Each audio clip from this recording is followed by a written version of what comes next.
மீனா ஒரு 4 வயது சின்ன பெண். காலை மணி 7. மெதுவாக கண்களை திறந்தாள். அவளது பிஞ்சு கைகளை கண்களில் தேய்த்து ஒரு பிஞ்சு புன்னகையோடு தலையை உயர்த்தினாள். தன் கார்ட்டூன் பிரஷ் எடுத்துக்கொண்டு பசுமை பஞ்சு போன்ற பல் விழும் பொடியுடன் துட் துட் துட் என்று பல் துலக்கினாள். பின்னர் டைனிங் டேபிள் பக்கம் அவளுக்காக அம்மா ஊற்றி வைத்திருந்த பால் கப் பிடித்து மெதுவாக குடித்தாள். பின் அவள் அவளது சிறிய பேக் லஞ்ச் பாக்ஸுடன் எடுத்துக்கொண்டு, அப்பா, நான் ஸ்கூலுக்கு கிளம்புறேன். யூனிபார்ம் ஸ்கூட்டியில் வீட்டின் வாசலில் கிளம்பி நின்றாள். கையால் ஸ்கூட்டியை ஓட்டி ஆரம்பிக்கிறாள். மீனா பூங்காவில் நின்று கொண்டிருப்பாள். அவள் எதிரே ஒரு பெரிய மென்மையான பூனை. நீ பூ தானே? நான் தினமும் வரது உனக்கு தெரியும் தானே?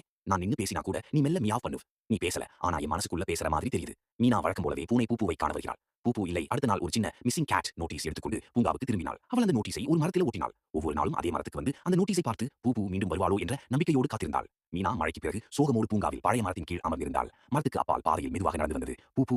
அதனோடு வந்திருந்தது 3 குட்டி பூனைகள். பூ அவளது காலடியில் சாய்ந்தது. ஒரு குட்டி பூனை அவளது மடியில் ஏறியது. பூ திரும்பி வந்ததிலிருந்து மீனாவின் நாட்கள் மகிழ்ச்சியாய் மாறிவிட்டன. மீனா பூங்காவின் பழைய மரத்தடியில் ஒரு சிறிய மேசை போன்று ஒரு பாறையில் 2 சின்ன வட்டக்கிண்ணங்களை வைத்து சிறிய ஜக்கிலிருந்து மெதுவாக பாலை ஊற்றுகிறாள். அவளது முகத்தில் சிரிப்பு, கண்களில் பாசம், வாயில் பேசிக்கொண்டே, நீங்க நல்லா சாப்பிடணும், நான் பாசத்தோட ஊத்துறேன்.